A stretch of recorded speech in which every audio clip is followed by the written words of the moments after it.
হিন্দু ধর্মের তাদের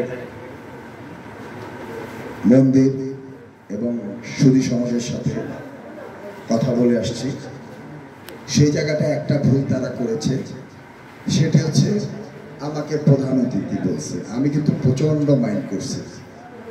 আরে ভাইজোরা তো আমার মাটি, আমাদের মাটি, এই মাটির রূপরস নিয়েই কিন্তু আমরা বড় হয়েছি। তা আমি পলাশ প্রধান অতিথি হইলে তাহলে তো আপনারা আমারে বাদ দিয়ে দিলেন। আমি আপনাদের সন্তান, কোনো ছাত্রের অভিভাবক, কারো ভাই, কারো আত্মীয়। আমার এই এলাকায় আমার জন্য বিশেষ কোনো কিছুর দরকার নেই। তো সুতরাং আগামীতে আল্লাহ তাআলা যেহেতু দরজা খুলে দিচ্ছেন, আগামীতে স্কুলেও আসবো। কোনো সময় প্রধান অতিথি হিসাবে এই ঘরোয়া পরিবেশে আমাকে কখনো বলবেন না। যদি কোনো অনুষ্ঠান হয় সেটা আলাদা ব্যাপার। আজকে আমাদের মাঝে উপস্থিত আছে পলাশডাঙ্গা মাধ্যমিক বিদ্যালয়ের হেড স্যার মিঠু। অক্লান্ত পরিশ্রম করেছেন। এই স্কুলের একটি পর্যায়ে এসে তাকে দায়িত্ব দেওয়া হলো এবং নিজের মনের মতো শিক্ষা কার্যক্রম মেনটেন করে সেই স্কুলটাকে বহু সুন্দরভাবে রিপেয়ারিং করিয়েছেন। স্কুলে রং দিয়েছেন, ফ্লোর পাকা করেছেন। ওনার পক্ষে যতটুকু সম্ভব যার যার থেকে পারছেন উনি নিয়ে করেছেন। এটা আপনাদেরই অর্থ, আপনাদেরই শ্রম, এবং চেষ্টা করেছেন স্কুলের শিক্ষার মানকে উন্নয়ন করার জন্য। কতটুকু করতে পেরেছেন সেটা অভিভাবকরাই ভালো বলতে পারবেন। এবং পাশাপাশি তাকে সাহায্য করেছেন এই স্কুলের যত শিক্ষক আছেন, কর্মচারী আছেন, কর্মকর্তা আছেন, এবং যারা কমিটিতে ছিলেন সবাই সম্মিলিত প্রচেষ্টা ছিল। দুই একজনের অসাধুতার কারণে ঢালাওভাবে কাকেও কিন্তু দোষারোপ করা যাবে না। আমাদের মধ্যে ভালো মানুষও আছে, খারাপ মানুষও আছে।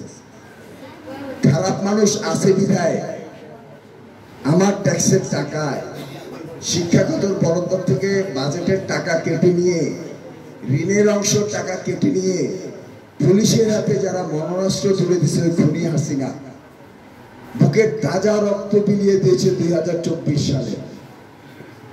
তো খারাপ মানুষ নিশ্চয়ই আছে পৃথিবীতে। মহান রব্বুল আলামিন আমাদের কি সৃষ্টি করেছেন বেহেশত এবং দোজখ দিয়ে। তাহলে মহান রব্বুল আলামিন তো জানেন যে আমার বান্দারা দোজখেও যাবে, বেহেশতেও যাবে। তাই সেই হিসাবে পৃথিবীর নিয়মে খারাপ মানুষ থাকবে, কিন্তু তারা সংখ্যায় কম, আবার বেশি কম না। দোজখ কিন্তু 7টা, বেহেশত কিন্তু 8টা। তাইলে হচ্ছে 60% 40%।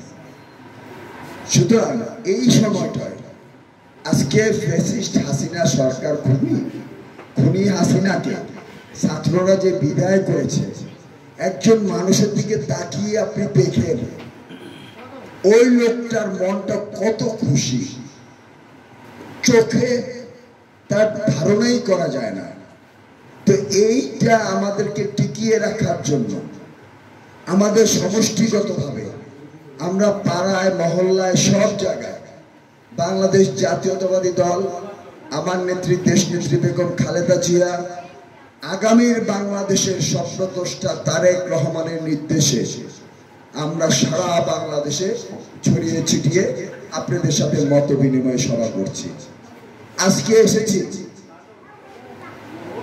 আপনাদের সাথে তো আছি। মূল উদ্দেশ্য হচ্ছে যারা শহীদ হয়েছে 2024 সালে, আমার সন্তান, আপনার সন্তান, আপনার আত্মীয়, এই যে 18 থেকে 20 থেকে হয়তো 21 মাস, একটা শিশুর গায়ে পর্যন্ত তারা গুলি করেছে। 10টা শিশু মারা গেছে।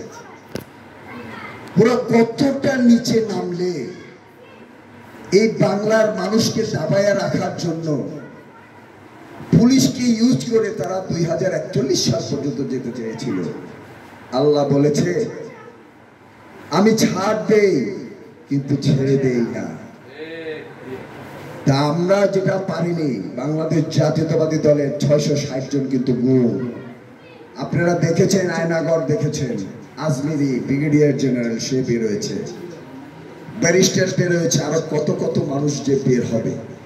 কি দরকার আছে একটা গণতান্ত্রিক সরকারের অবস্থায় একটা মানুষকে 12 বছর 14 বছর আটকে রাখবে কেন? বিচার ছাড়া। এটা তো গণতান্ত্রিক দেশ হয় নাই, এটা 30 লক্ষ শহীদের বিনিময়ে স্বাধীনতা তো আমরা চাইনি। আমরা তো এই অপশাসনকে চাইনি। আমি চেয়েছি মন খুলে নিঃশ্বাস নিব,